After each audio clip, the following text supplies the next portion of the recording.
தரணி வாழ் தமிழர்களின் இதய ஒலி தமிழன் 24.com.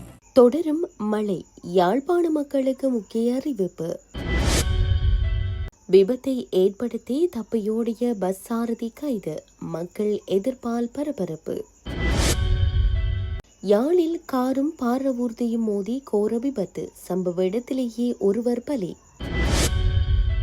வாகன இறக்குமதி 50% கூடுதல் கட்டணம் நேற்று முதல் அமுல். வீட்டின் குளியலறையில் கசிப்பு உற்பத்தி. போலீசார் திகைப்பு. யாழில் பச்சிளம் குழந்தை பரிதாப மரணம். இலங்கையில் அதிகரித்து வரும் 13 வயது கர்ப்பங்கள்.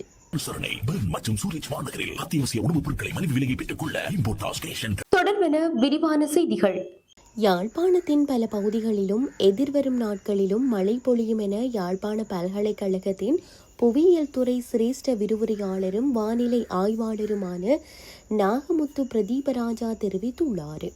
மத்திய வங்காள விரிகுடாவில் இலங்கையின் பருத்தித்துறை வடகிழக்கு திசையில் 309 கிலோமீட்டர் தூரத்தில் மையம் கொண்டிருக்கும் நன்கமைந்த காற்றழுத்த தாழ்வு நிலையத்தின் அமுக்க சாய்வு விசையின் பற்றாக்குறையின் காரணமாக பல மணித்தியாலங்களாக ஒரு இடத்தில் நிலை கொண்டு தற்போது மிக குறைவான வேகத்தில் நகருகின்றது. இதனால் இலங்கையின் பல பகுதிகளிலும் பரவலாக கனமழையை பெறுகின்றன. குறிப்பாக மேல் மாகாணம், தென் மாகாணம், வடமேல் மாகாணம், வடமாகாணம், சப்ரேகமோ மாகாணம் பகுதிகள் கனமழையை பெறுகின்றன. இந்த நன்கமைந்த காற்றழுத்த தாழ்வு நிலை இன்றைய தினம் ஞாயிற்றுக்கிழமை வரை வங்காள விரிகுடாவில் நிலவும் என்பதால் வடக்கு, கிழக்கு, மேற்கு, வடமேற்கு, மத்திய, சப்ரமுக, ஊவா, தெற்கு மாகாணங்கள் கனமான மழையை பெறும் வாய்ப்புள்ளது. ஏற்கனவே தொடர்ச்சியாக மழை கிடைக்கும் பகுதிகளுக்கு மழை கிடைக்கும் என்பதால் இப்பிரதேசங்களின் தாழ்வான பகுதிகளில் வசிக்கும் மக்கள் வெள்ள அனர்த்தம் தொடர்பில் அவதானமாக இருப்பது அவசியம்.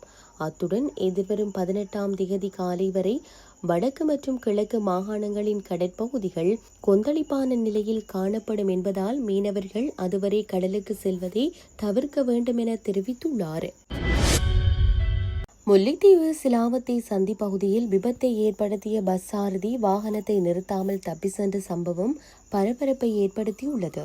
எதிரே வந்த இருசக்கர மோட்டார் வாகனத்துடன் பஸ் மோதியதில் அதில் பயணம் செய்த 2 மாணவர்கள் காயமடைந்துள்ளனர். விபத்திற்கு பின்னர் பஸ்ஸை நிறுத்தாமல் சென்ற சாரதி அளம்பில் ராணுவ முகாமிற்கு அருகில் வாகனத்தை நிறுத்திவிட்டு முகாமிற்குள் தஞ்சமடைந்ததாக தெரிவிக்கப்படுகிறது. இதையடுத்து சம்பவ இடத்தில் மக்கள் ஒன்று கூடி எதிர்ப்பை வெளியிட்டனர். சம்பவம் தொடர்பில் செம்மலை போலீசார் மேற்கொண்ட விசாரணைகளின் அடிப்படையில் சம்பந்தப்பட்ட சாரதி கைது செய்யப்பட்டுள்ளார்.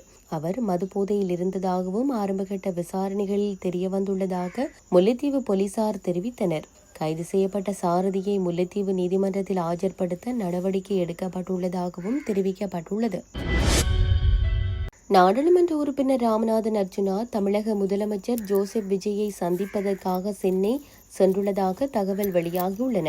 எனினும் முதலமைச்சர் விஜயை அவரால் சந்திப்பதற்கான வாய்ப்பு கிடைக்கவில்லையாம். எனினும் தமிழக வெற்றிக் கழகத்தின் முக்கிய நிர்வாகியும் அமைச்சருமான ராஜ்மோகனை சந்தித்த பின்னர் எம்பி அர்ஜுனா ஊடகங்களுக்கு கருத்து தெரிவித்தார். இதன்போது தமிழ் மக்களுக்காக தமிழக முதலமைச்சர் குரல் கொடுக்க வேண்டும் என்று அவர் கோரிக்கை விடுத்துள்ளார். இதுகுறித்து மேலும் கருத்து தெரிவித்த அர்ஜுனா, முதலமைச்சர் விஜய் அவர்களை சந்திக்க முடியும் என்ற பெரிய நம்பிக்கை எனக்கு இல்லை. அவர் தமிழக முதலமைச்சராக பதவியேற்கும் நிகழ்வை நேரில் காண வேண்டும் என்ற ஆசை எனக்கு இருந்தது. ஆனால் அந்த நாட்களில் இலங்கை பாராளுமன்ற அமர்வுகள் நடைபெற்றுக் கொண்டிருந்ததால் என்னால் அதில் கலந்து கொள்ள முடியாமல் போனதென்றார். தமிழக மக்கள் ஒரு வரலாற்று முக்கியத்துவம் வாய்ந்த அரசியல் மாற்றத்திற்காக இம்முறை வாக்களித்துள்ளனர் என்று கூறியுள்ளார். இத்தகைய மாற்றம் சாத்தியமில்லை என பல அரசியல் ஆய்வாளர்கள் கூறிய போதிலும் இந்த மாற்றம் நிச்சயம் நடக்கும் என்பதை தான் தொடர்ந்து கூறி வந்ததாகவும் அர்ஜுனா தெரிவித்தார். யாழ்ப்பாணம் கண்டி பாதையில் கொக்காவிலுக்கும் முருகண்டிக்கும் இடைப்பட்ட பகுதியில் நேற்று மாலை இடம்பெற்ற கோர விபத்தில் ஒருவர் உயிரிழந்ததுடன் மேலும் 2 படுகாயமடைந்துள்ளனர். காரொன்றும் பாரவூர்தி ஒன்றும் நேருக்கு நேர் மோதி இந்த விபத்து ஏற்பட்டுள்ளதாக ஆரம்பகட்ட தகவல்கள் தெரிவிக்கின்றன. விபத்தில் சிக்கிய காரில் பயணம் செய்த ஒருவரே சம்பவ இடத்திலேயே உயிரிழந்துள்ளதாக தெரிவிக்கப்படுகிறது. மேலும் காயமடைந்த 2 அவசர சிகிச்சைக்காக வைத்தியசாலைக்கு அனுப்பப்பட்டுள்ளனர். சம்பவம் தொடர்பில் மேலதிக விசாரணைகளை மேற்கொள்வதற்காக போலீசார் சம்பவ இடத்திற்கு சென்றுள்ளதாக தெரிய வருகிறது. வாகனங்களுக்கான இறக்குமதி சுங்க தீர்வை மீது 50% கூடுதல் கட்டணம் நேற்று முதல் அமலுக்கு வரும் வகையில் அடுத்த 3 மாதங்களுக்கு விதிக்கப்பட உள்ளதாக நிதியமைச்சு அறிவித்துள்ளது. ஜனாதிபதி அனுரகுமார திசாநாயக்கவின் கையொப்பத்துடன் வெளியிடப்பட்டுள்ள விசேட வர்த்தமானி அறிவித்தலின்படி நேற்று முதல் 3 மாத காலப்பகுதிக்கு இந்த 50% மேலதிக வரி வசூலிக்கப்பட உள்ளது. இருப்பினும் மே 15 அல்லது அதற்கு முன்னர் கடன் கடிதங்கள் திறக்கப்பட்டுள்ள வாகனங்களுக்கு இந்த புதிய 50% சுங்க வரி பொருந்தாது எனவும் குறிப்பிடப்பட்டுள்ளது. யாழில் பிறந்து 1.5 மாதங்களேயான பெண் குழந்தை ஒன்று நேற்றைய தினம் பரிதாபமாக உயிரிழந்துள்ளது. கேரிமலை நல்லிணக்கபுரம் பகுதியில் இந்த துயர சம்பவம் இடம்பெற்றுள்ளது. தாயொருவருக்கு 23/3/2026 அன்று இரட்டை பெண் குழந்தைகள் பிறந்துள்ளன.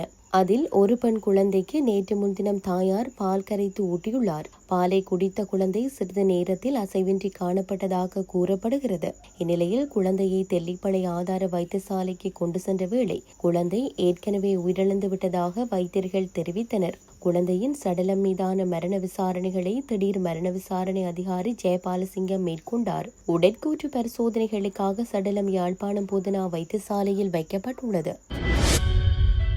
இலங்கையில் மிக இளம் வயதிலேயே பெண்கள் தாயாகும் 10 பருவ கர்ப்பங்கள் குறித்த பதிவுகள் அதிகரித்து வருவதாக இலங்கை காவல்துறை அறிவித்துள்ளது. காவல்துறை ஊடக பிரிவால் நேற்று வெளியிடப்பட்ட ஓர் அறிக்கையில் இந்த விடயம் வெளிப்படுத்தப்பட்டுள்ளது. பெற்றோர்களுக்கு மட்டுமல்லாமல் குழந்தைகளுக்கும் கல்வி கற்பதன் முக்கியத்துவத்தை இது சரியான நேரத்தில் நினைவூட்டுகிறது என்றும் அந்த அறிக்கை குறிப்பிடுகிறது. குடும்பங்களுக்குள் உணர்ச்சி பிணைப்புகள் படிப்படியாக சிதைவடைவது இந்த பிரச்சினைக்கு பங்களிக்கும் ஒரு முக்கிய சமூகவியல் காரணியாக அடையாளம் காணப்பட்டுள்ளது.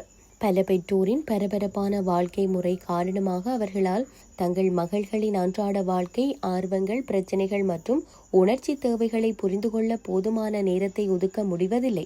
இந்நிலையில் வீட்டில் முறையான அன்பும் கவனமும் கிடைக்காத போது இளம் பெண்கள் குடும்பத்திற்கு வெளியே உள்ளவர்களிடமிருந்து அன்பு, அரவணைப்பு மற்றும் புரிதலை தேடுகிறார்கள் என்று காவல் நிலையங்களுக்கு வரும் முறைப்பாடுகள் தெரிவிக்கின்றன.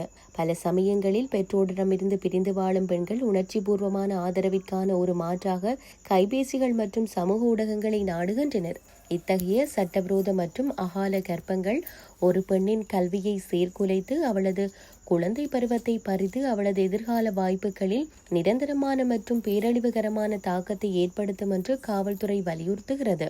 மகள்களை இந்த துரதிருஷ்டவசமான சூழ்நிலைகளிலிருந்து பாதுகாக்க பெற்றோர்களும் பாதுகாவலர்களும் தங்கள் குழந்தைகளுக்கு நிபந்தனையற்ற அன்பு, இரக்கம் மற்றும் உணர்ச்சிபூர்வமான ஆதரவை வழங்குமாறு கடுமையாக அறிவுறுத்தப்படுகிறார்கள். குழந்தைகள் தாங்கள் எதிர்கொள்ளும் எந்தவொரு சிரமங்களையும் அல்லது முறையற்ற தாக்கங்களையும் பாதுகாப்பாகவும் சுதந்திரமாகவும் விவாதிக்கக்கூடிய ஒரு சூழலை வீட்டில் உருவாக்குவது அவசியம். மேலும் முறையான வழிகாட்டுதலுடன் சமூக ஊடகங்கள் மற்றும் பிற டிஜிட்டல் தளங்களில் தாங்கள் தொடர்பு கொள்ளும் நபர்கள் மீது அவர்கள் கவனம் செலுத்த வேண்டும் என்றும் காவல்துறையினர் வற்புறுத்தியுள்ளனர்.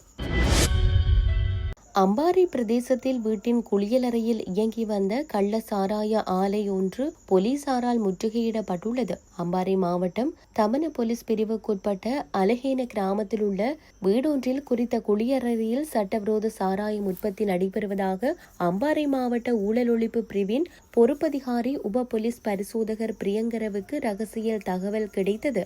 அந்த தகவலின் அடிப்படையில் இந்த சோதனை நடத்தப்பட்டதுடன் 3,60,000 மில்லிலீட்டர் கோடா மற்றும் 30,000 மில்லிலீட்டர் கள்ள சாராயம் காய்ச்சும் உபகரணங்களுடன் சந்தேக நபரை கைது செய்தனர். அத்துடன் கள்ள சாராய ஆலை சில காலமாக தமன மற்றும் அதன் சுற்றுவட்டார பகுதிகளுக்கு மதுபானம் விநியோகித்து வந்துள்ளமை ஆரம்பகட்ட விசாரணையில் தெரிய வந்துள்ளது.